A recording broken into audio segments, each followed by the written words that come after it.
Sa gilid ng Taal Lake sa bandang Laurel, Batangas, may na-recover ang mga otoridad na sako ng mga buto o skeletal remains.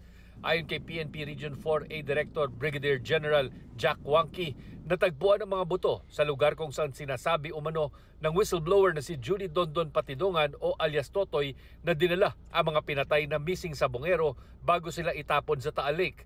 Isa sa ilalim sa pagsusuri ang mga buto na hindi pa malinaw kung sa tao o sa hayop. Nagsagawa ng ocular inspection ng technical divers ng Philippine Coast Guard malapit sa fish cage sa Taal Lake sa bahagi ng Laurel. Sinuri nila ang lalim at kondisyon ng lawa.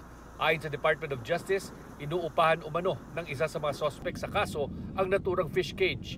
Natukoy ng DOJ ang lugar kung saan sisimulan ang paghahanap base sa mga isiniwalat ni Patidongan. Mahigit 30 diver ang magsasalitan sa pagsisid sa lalim na 30 hanggang 50 meters at posibleng gumamit pa ng specialized diving equipment at gas mixtures para sa kanilang kaligtasan. Posibleng gamitin din ng sariling remotely operated vehicle ng PCG sa paghahanap kung kinakailangan. Humingi na rin ng tulong ang DOJ sa Philippine Air Force para madala oras na aprubahan ng Japanese government ang mga hinihiram na ROV.